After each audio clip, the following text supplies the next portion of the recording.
Салам достор, сіздерге менің каналымда мындан ары көптөгөн кызыктуу видеолор болот деп убада бердим эле. Мына бүгүн биздин биринчи интервьюбуз. Бүгүн биз интервью алуу үчүн мурдага алып баруучу учурда Сұлулук салонунун ээси визажист Айпери Суранчиевага келдик. Жүрүңүздөр анда. Ой, Айпери, салам. Биз дагы келип калдык. Кандайсың?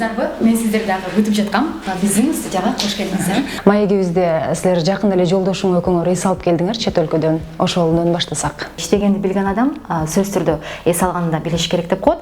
Анан кийин бул нерсе алдын ала бизге пландалган. 4 ай мурун эле биз январь айында кетерибиз белгилүү болгон. Бул жактан кеткенде биз декабрьская группаны аягына чыгарып, окуучуларды уядан учуруп, анан январь айына наборду кылып алып туруп, анан кеткенмин да. Кытайдан эс алып келгенден кийин кайра эле жумушка кириш керек болду. Ал жактагы эс алуунун баарын унуттук дагы. Бул жакка кирип кайрадан эле жумушка байланыштык. Биз Кытайдын Хайнян аралына бардык, Саньябей деген бухтада эс алдык. Негизи бул Кытай жергесинде ушундай бухталарга бөлүнүп турат экен да, Дадунхай, Саньябей, Ялыңбей жана башка ушул сыяктуу.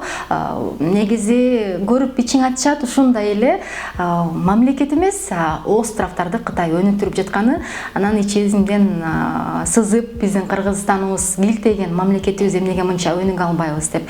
Машиналардын жапжаңы түрлөрү, бир дагы чаң жок, бир дагы таштандылар жок. Элдерди Кытайды биз негизи телевизордон көргөндө алардын мерез, бир адамгерчилиги жок элестетебиз, бирок мен андай нерсени Кытай элинен байкаган жокмун.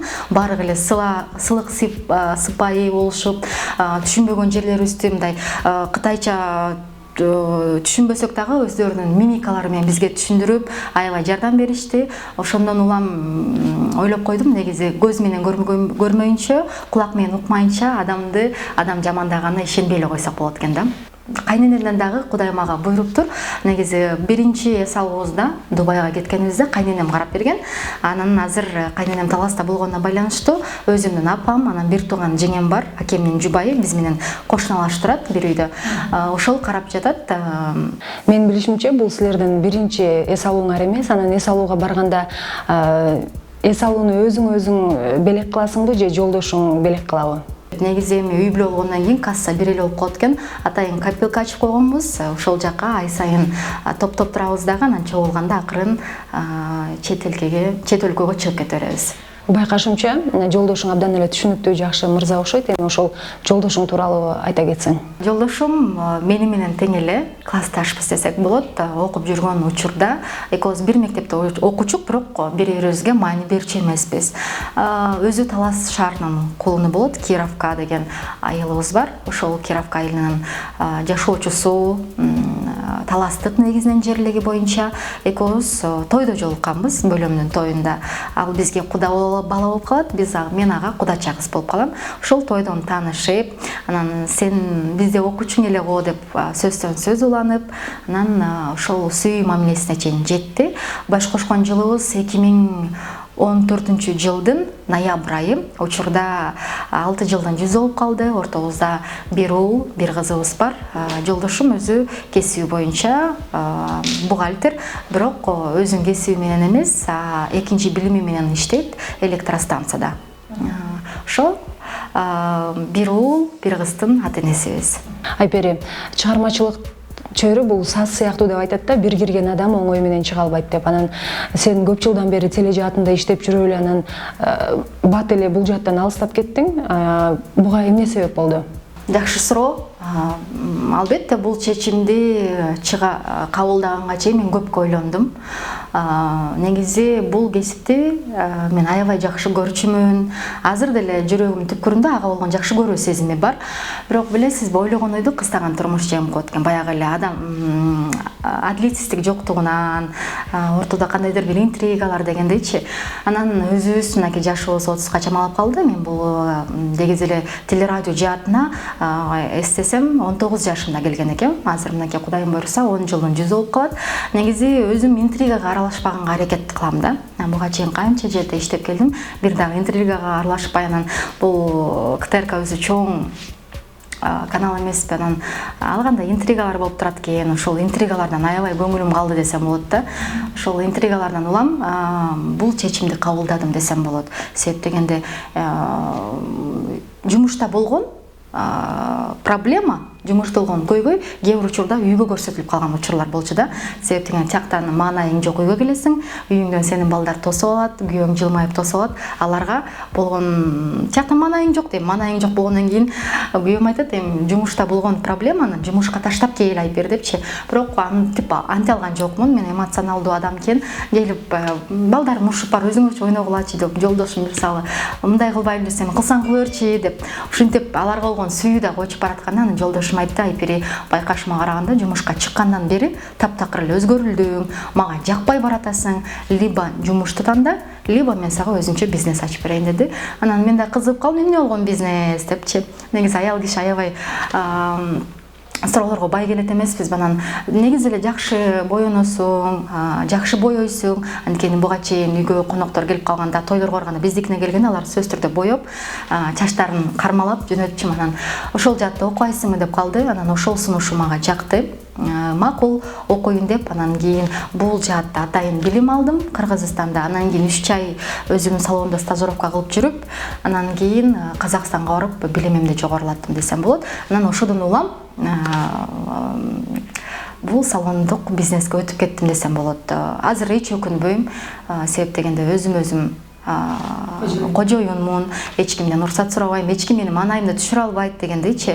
Мен дагы болушунча жумушчуларыма аракет кылам алардын маанайын түшүрбөгөнгө. Себеп дегенде маанайы жок жерде эч качан жумуш алдыга жүрбөйт да. Адам жумушка келатканда сүйгөнү менен жолуккандай, сүйүүсүн жаңы тапкандай болуп, жумушка сүйүнүп келип, сүйүнүп кеткен учурда гана ийгиликти жаратууга мүмкүн да. Мына өзүң айтып кеттиң, интрига деп. Ошол интригадан кандай адам сурулуп чыга алат экен? Сен эмне үчүн ошол интригадан сурулуп чыгып, ошол жерде иштеп калган жоксуң? Интригага маани бербегенге аракет кылдым да. Бирөөлөрү кеп кылып атса, аларга кошулбаганга. Себеп дегенде мен өзү негизи жаман көрөм да. Эгерде кааласам, мен бетине эле айтам да. Сен мага жакпай атасың, сен мындай болуп атасың деп. Анан алгачкы бут тосууларды байкадым, интригалар жүрүп атканын байкадым. Алгач аны алып баруучуну чакырып өз алдынча да сүйлөшкөнгө аракет жасадым, жүргүзүпчү, мындай жүргүзгөнгө аракет кылдым. Бирок такыр эп сөзгө келбеген айым болуп чыкты. Андан соң мындай жерде кадырымды, баркымды тебелетким келбейт деп акырын эле ошол алып баруучулукка болгон китепчени жаап туруп, негизи айтат го, все, что делается, все к лучшему депчи. Мен ойлойм, азыр эч өкүнбөйм, ошол адам менин жашоомо келип, ушундай интригаларды создавать этип, анан мени кайта күчтүү кылып, мени сонун жакка жөнөтүп койгону, бул да Кудайдын болгон мага жолу деп ойлойм да. Сен иштеп жаткан командаңдан кетерде сени дароо эле макул деп кое бериштиби? Жок, макул деп кетирген жок. Менин командам, менин редакторум аябай эле мага бут тосушту кетпегенге. Эми эмне кыласыз айпереже депчи. Анан кийин бирок өзүм дагы эмнегедир чарчап жүргөм да. Чарчап, эмне кылсам деп. Негизи адам өзүн издеп калат го.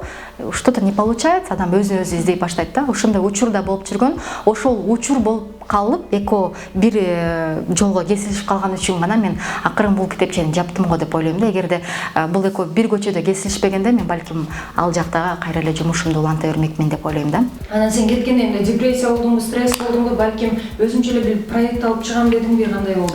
Жолдошум да айтты, канча акча сурасаң дагы өзүңчө эле проект ачып берейин. Ошол проектиде өзүң продюсер болуп, өзүң редактор болуп, өзүң алып баруучу болуп иштете бер деп сунуш кылды. Бирок мен алып баруучулуктан таптакыр кетким келди. Ошол чечимди кармап алгам да, кетем депчи. Анан чыгармачылыктын сазына киргенден кийин чыга албайт депчи. Негизи бул жашоодо мүмкүн эмес деген нерсе болбойт экен да. Мүмкүн эмес деген нерсенин баардыгы мүмкүн экен. Ат 1000 баспайм деген жерин дагы акыры бир күнү келип басат экен да. Мен деле ойлочумун, ой, журналистикадан башка мага жумуш ыңгайлуу эмес го, ал жумушту кыла албайм го депчи. Көрсө адам баласы эгерде билекти бекем түйсө, максат койсо, кыялданса, анан кыялдары ишке ашыш үчүн иштесе, баардык нерсе болот экен. ошол нерсени дагы түшүндүм. Азыркы заманда баарыбыз эле Инстаграм менен ооруп калдык. Анан көпчүлүк элге белгилүү адамдар Инстаграмга болгон жашоосун киргизет да, досторун, айтор болгон эмне менен байланышса. Анан сен бир жолдошуңду, анан жумушуңду киргизет экенсиң. Жада калса балдарыңды, досторуңду да киргизбейт экенсиң. Буга эмне себеп? Негизи ооба, жолдошум менен жумушумду көп киргизем. Себеп дегенде жумуш бул реклама болуп эсептелине берет. Ал эми кээ бир учурда биз эртең менен 9-да баштайбыз жумушту, кечинде 9-да бүтөбүз. Жолдошуңа дагы кээ бир учурда чарчап барганда көңүл буруп аз болуп калат. Анан акырын убакыт бошогондо Инстаграм аркылуу ага болгон жылуу мамилени, жылуу сезимди ошол аркылуу билдирип турам. Бирок жолдошумду эле көп киргизбейм. Мынакей эс алууга барганда эле көп киргизе баштадым. Эс алуудагы сүрөттөрдү акырын жүктөп, ошол күндөрдү эстеп дегендей. Балдарымды дагы мурун көп киргизчүмүн. Анан кийин дал ушул, бирок көп ишенбечүмүн негизи. Элдин көзү бар, элдин сөзү бар деген сөзгө маани берчү эмесмин. Себеп дегенде эми баарыбызды бир Алла жараткан, Алланын колундабыз деген менин принцибим бар болчу. Бирок байкашыма караганда дал ушул Инстаграмга киргизгенден кийин эле 2-3 күндөн сөзсүз түрдө ооруп, кузуп, температура болуп жатып калабыз. Анан ошол себептен дагы элдин көзү үчүн эле бар окшойт деп ойлоп калам. Өзүм дагы атайын эксперимент кылып көргөм. Кайненем да көп айтып берет да, балдарын көп сүрөтүн киргизбей эле койчу Айпери депчи. Анан кийин атайын киргизип, анан 2-3 күндөн кийин ошол уулубуз ооруп калганда, анан демек чын эле элдин көзү, элдин сөзү бар турбайбы деп. Достук туурасында, достуктун деле түрү бар да. Кээ бир учурда достук сен колуңдан бир нерсе келип турганда чыныгы дос болуп эсептешет, колуңдан иш келбей калса акырындап алыстай башташат дегендей. Азыркы заманда достук бир 80-ге 20% эле бар болушу керек. Өзүмдүн деле досторум бар. Негизи чыгармачылыкта жүрүп көп дос топтодум деп ойлочумун. Бирок жаңылышыпмын. Бирок ошол чыгармачылыктагы досторум керек учурунда Айпери деп, анан керек эмес учурда акырын төртүп, же болбосо артынан сөз сүйлөп койгон учурлар көп болгон. Ал эми менин чыныгы досторумдун бардыгы чыгармачылыктан сырткары адамдар экенин түшүндүм да. Мурун негизи чыгармачылыктагы адамдарга доско берилүү менен мамиле кылып, болгон нерсемди айтып, колуман эмне жардам келсе берип, ушинткен учурларым көп болгон. Бирок эмнегедир чыгармачылыктагы сырттагы досторума көңүл бурчу эмес экем да. Анан азыркы учурда ошол мен айланып жүрөм да, ошол чыгармачылыктагы сырткары эле досторум калды. Ал эми чыгармачылыктагы досторумдун бардыгы жөн гана саналаш, замандаш, же болбосо кесиптеш, жөн эле таанышка дагы айланып калган учурлар бар. Инстаграм демекчи, Инстаграмга дагы өр окуп поэзия жүктөп калганыңды байкап калам. Негизи поэзияга кичинекейимен эле жакынмын. Буга чейин радиодо иштеп жүргөндө дал ушул именно поэзия боюнча программаны алып баруучумун, поэзияларды окуучумун. Негизи махабат, сүйүү, кызганыч, же болбосо кусалык туурасында ырларды окуудан такыр алысмын. Көбүнчө жашоо, турмуштан алынган, азыркы жашообузда болуп жаткан нерселерди чагылдырган ырларды окуганды жакшы көрөм. Жана ошондой эле ошол нерселер адамдын жан дүйнөсүнөн орун аларына дагы толук ишенем. Салонуң тууралуу айтсаң, сулуулук салонду иштетүү үчүн деле бир кандайдыр бир талыкпаган эмгек, анан чоң тажрыйба керек болуш керек. Негизи тажрыйба боюнча айта кетсем, бул мен сулуулук сферада жүргөнүмө быйыл 10 жылдын эле жүзү болуп калат. Мен КТРКга иштеп баштагандан баштап сулуулук салону менен достошком. Ошол сулуулук салону аркылуу көптөгөн досторду таптым дегендей, көптөгөн ар кандай анча-мынча секреттерди билдим бул салонный сфераны кантип иштетүүнү. Эгерде мен 10 жылдык тажрыйбам жок болсо, мындай чоң помещенияны, чоң жерди алып иштетүү мага кыйла эле оор болсо керек да. Андан тышкары адамга ат дагы жардам берет экен да. Эми канчандыр бир убакыт көп иштедим дегендей, теле алып баруучу болуп, радио алып баруучу болуп, концерттерди алып барып, ошолордун дагы жардамы тийди. Негизи атың канчалык таанымал болсо, ошончолук ишиң алдыга жыла берет экен. Көбүнчө эле келген клиенттерим дагы келген окуучуларым дагы өзүмдүн баракчамдан келишкен бүт бардыгы. Андан тышкары биздин салондун дагы баракчасы бар. Бирок салондун баракчасынан келгендер кыйла азыраак. Көпчүлүк эле менин историяман, менин баракчаман көрүп келгендер. Тажрыйба абдан мол. Андан тышкары катар-катар бул жактан базовый курсту окугандан кийин Кыргызстанда мындан 1,5 жыл мурун окуганда базовый курсту окур менен анан 3-4 айдан кийин Алматтан Каухар деген визажисттер бар, ошолордун кол алдында иштеген балдардан мастер-класс алдым. Андан тышкары дагы Байжанел деген дагы биздин Кыргызстанда, Казакстанда күчтүү визажист бар. Ошодон дагы 2 жолу сабак алгам. Өзүң айтып калдың, келген окуучулардын, клиенттердин көбү Instagram баракчаң аркылуу билип келишет экен. Демек, бул жумушту иштетүүдө деле Instagramдын пайдасы чоң турбайбы? Ооба, Instagramдын жардамы абдан чоң. Негизи Instagram канчалык күчтүү иштесе, адамдар сени канчалык көп тааныса, эми сарафанный радио деп коет. Айпири салон ачкан турбай, окутуткан турбайбы? Интейли тигинтейли эле элдин оозунан өтө эле анан акырындап клиенттерди топтоп алдык десек болот. Айпери эми адам ар дайым план коюп жашайт эмеспи, максат дегендей. Сен дагы алдыга койгон кандай максаттарың бар? Мына ушул сулуулук жаатында эле иштейин дейсиңби же болбосо дагы башка ой максаттарың барбы? Койгон пландарым аябай эле көп. Негизи адам көп кыялданат экенбиз. Кыялдарыбыз чексиз дегендей, кыялдарыбыз орундала турган болсо томкор үргенге дагы аракет жасайт экенбиз. Бирок бардык нерсе чектелип калат да. Мисалы, бир нерсени баштан өтсөң, же болбосо каражаттан чектелип каласың, же болбосо дагы бир нерсеси чыгып калат да. Азыркы учурда ушул бизнесимди эле өнүктүрүп, дагы сеттерди ачпасак дагы ушунубузду мындан дагы чоңойтконго аракет жумшоодомун. Кудайым буйруса ишке ашып калат деген ойдомун. Негизи буга чейин биз башка жерде турчубуз, ал жерибиз будан бир аз кичирээк болчу.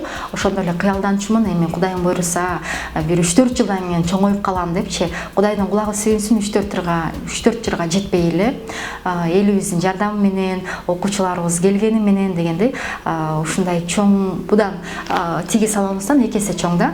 Эми Кудайым буйруса келечектеги планым мындан дагы чоң болушун каалайм да. Келген клиентибиз ушул жерден кирип, бүт бардыгын, чачын, тырмагын, бетин, косметологиясын, татуажын бардыгын бүттүрүп кеткенге аракет кылам. Азыркы учурда бизде татуаж жана косметология эле жок, калганын бардыгы бар. Анда ишиңе ийгилик, убактыңды бөлүп бизге интервью бергениң үчүн чоң рахмат. Сизге рахмат, ийгилик. Достор, мына ушул менен Айпери Суранчиева менен болгон интервью соңуна келип жетти. Биздин каналга жазылыңыздар, ой пикир, комментарий таштаңыздар. Жакшы калыңыздар.